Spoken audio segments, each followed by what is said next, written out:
Hello and welcome back. I am Arumba. Thank you for joining me. This is my agenda for January the 30th and the week here and thereafter. I apologize. I had intended to make this on the weekend and got a little bit distracted yet again by new games. So let's just dive right in. This is going to be a much shorter agenda. I don't have a huge amount of stuff to talk about. I really do just want to try to keep these... If I'm going to do them weekly, I want them to be shorter and more timely, more about just what's happened in the last week personally, and then also what my plan is for the channel over the next 7 days. So let's try to keep the scope much smaller and keep these videos briefer. So without further ado, let's just dive right into the schedule. Here's what we're looking at for this week. It's already Monday.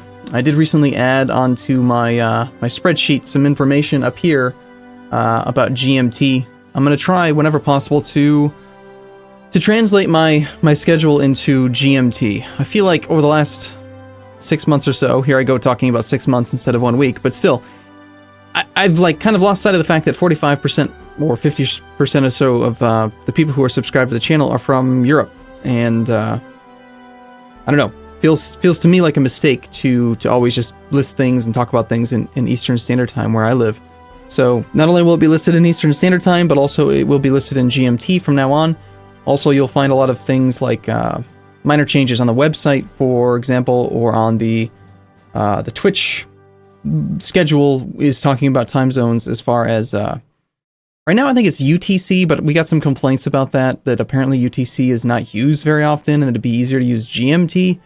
I was under the impression that UTC literally stood for Universal Coordinated Time, and that it would make the most sense to use that, but apparently not. So we'll probably stick with GMT, which... most of the time, I think, matches up with UTC. I don't know. I'm not European. I don't understand this stuff. So anyway, GMT's 5 hours ahead of EST right now. I will manually make sure that when daylight savings time happens, that this is reflected based on my time zone being 6 hours different, I think is the way that goes. Be aware that, so my first time slot is for midnight, right? Midnight of that day. And that's 5 a.m. GMT. That means that if you're in GMT and you're looking at the schedule, that the 2 p.m. or the 2 a.m. slot for, say, Spaz 2 is actually going to be moved like up here into the following day for you. I think, if I'm understanding how this conversion would work. This is part of the reason why I never did this in the first place. But anyway, just be aware that that's kind of how that's going to work. If you're used to it, you'll figure it out. So what do we have going on? Well, Filthy and I are filthy Europa Universalis for Fiends. We're 2 weeks ahead on this campaign. We've already recorded through episode 36. We're going to continue to play. I have a session with him in about an hour. We're going to play even more. We're having so much fun. I can't wait. I'm loving the comments. I recognize. I know. I made a few mistakes. I'm going to roll with it. It's fine. I took a huge stab hit lately in the campaign. -5 stability, all because I didn't want to let my fairly new ally and new EU4 player suffer the wrath of 3 or 4 countries on his own. So I took the stab hit. Should have remembered that breaking a truce, breaking the alliance, and then calling an offensive call to arms would still give me the truce break, because, I don't know, in my head it was like, well, I'm not attacking him, I'm just honoring an offensive call. Had he attacked anyone other than the Palatinate, that strategy would have kind of made sense, right? You break the alliance first so you don't lose the relationship when the Palatinate's called in defensively as a secondary participant, but whatever, it's fine. 5 stabs, not going to kill the campaign. In fact, the campaign's going splendidly. As I mentioned, we're 2 weeks ahead. We've been doing a lot of stuff, so... and don't worry, without spoiling it, I will get some form of vengeance. just you wait. Watch the next few episodes. I don't remember exactly when it happens, but it's soon, and I cannot wait to see the comments section. I think it's going to be fantastic. Beyond that, the agenda, this agenda is going to go out today. This is a one-time thing. I don't intend for this to be the normal time slot. As I mentioned, I want that to happen usually on Saturdays or Sundays, sometime in there. Just kind of got distracted this week. Outside of that, I've been playing a bunch of Spaz 2 for YouTube. We did probably 7-8 hours of Twitch Spaz over the last week. Really enjoy Spaz 2. I think it's a great game. It does need some work. It's still in beta. After playing the game for probably 20-30 hours so far, my thoughts on it just right this moment are that it needs more weapon diversity. It needs more... I don't know. It needs slightly more of a clear UI on like exactly what the upgrades of your items are, like a better equip compare. I don't know, the ability to compare equipment is in the game, but it's just not as intuitive as I'd like. When I think of Equip Compare, I'm literally thinking of the mod called Equip Compare from World of Warcraft. That was an amazing mod where you could just, anytime you just hover over a mouse and it would just compare it to your current slot. Now, obviously, with World of Warcraft, you had fixed slots, so it was easier to compare, but I don't know, it feels a little bit lacking to me, and there's a number of other UI things that I'd love to see them improve, but I actually got the go-ahead from the guy who sent me the code for the game. He's like, yeah, it's still in beta, we're open for UI feedback. We can't make drastic changes to major game systems, but minor changes to the UI are totally doable, and they're receptive to it, so here comes potentially a positive and well-spirited Arumba's interface adjustments for Spaz 2, possibly. We'll see. Just my thoughts and opinions. I mean, hey, I'm just a guy. I've got opinions just like everybody. Everyone's got opinions, and everyone got an asshole or something like that. That's the saying, isn't it? Opinions are like assholes. Everyone has one. I think that's the actual proper saying. So yeah, playing Spaz 2 a bunch. Really liking it.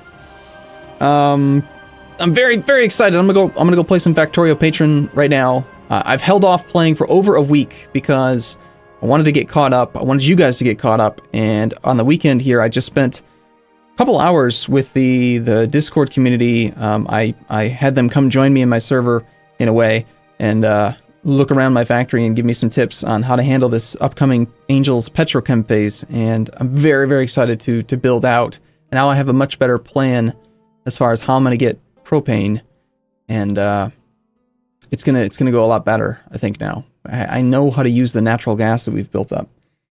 That sounds, I don't know, am I just like a child or something? When I hear the word natural gas, I can't help but think of like a guy who just really has built up a lot of gas, and he's got to get rid of it somehow. Propane, of course, that's what we're talking about. Protein, butane, mutane, methogen, words, things. Beyond that, yes, RimWorld. I've been procrastinating on RimWorld. I wanted to make 100% sure that the mod pack I have is stable. It looks good. It looks like everything's great. We've got the name overwriting thing working out. And again, special thanks to Airedale for making that happen.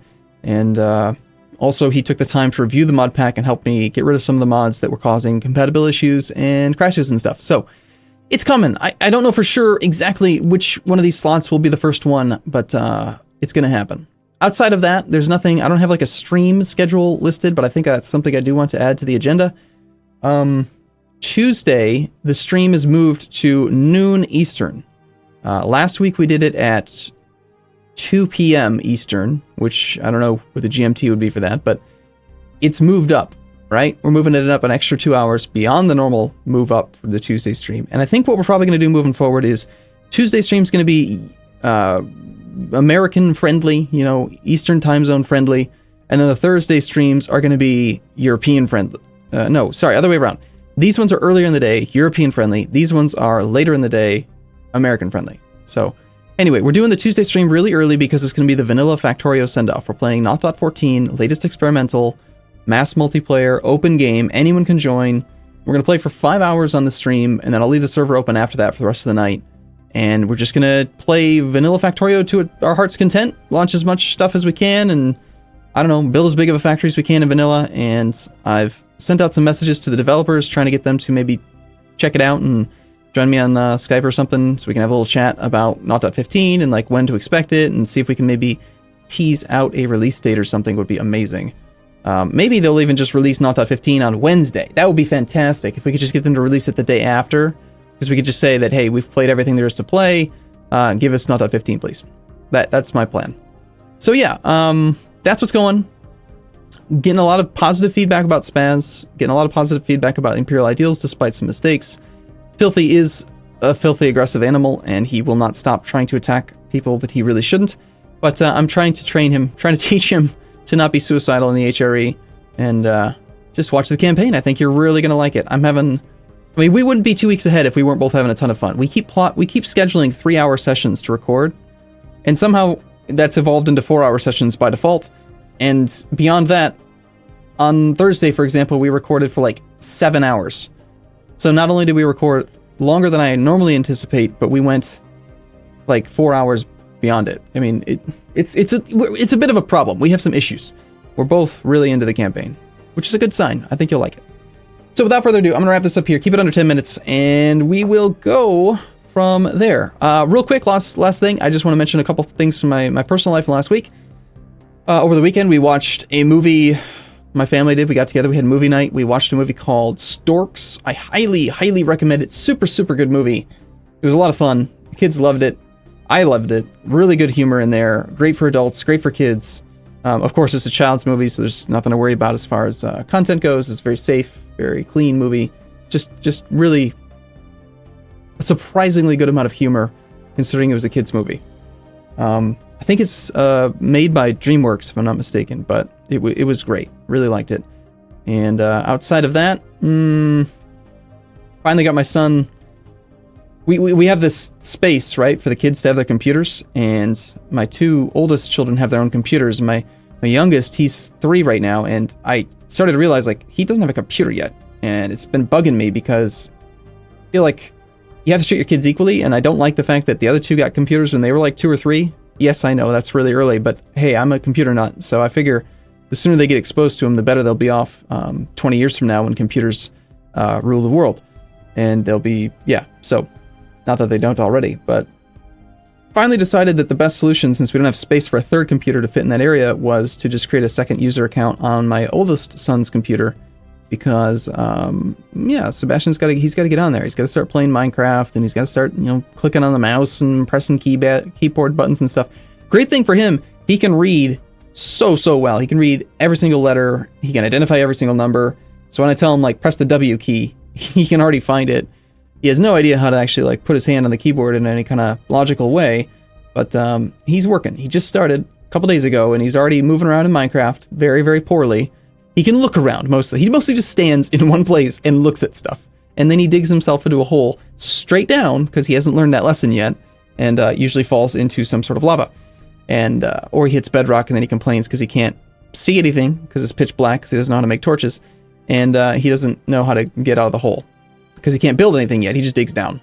But it's pretty cute. It's pretty cute watching him poke around and learn how to use a computer for the first time. That sense of wonder, especially in a game like Minecraft. I think Minecraft's a great game for babies and toddlers and just kids in general, because let's face it, Minecraft is Legos. It's Legos in a digital medium. That's what it is. I mean, you don't have like a 2x6 or 2x3 or whatever block, but you've got blocks. It's blocks, and you walk around, you make blocks. It's Legos, okay? Minecraft is Legos. QED. All right, moving on. I'll see you guys in the next stream. Thanks for watching, everyone, or the next video, next agenda. See you in a bit.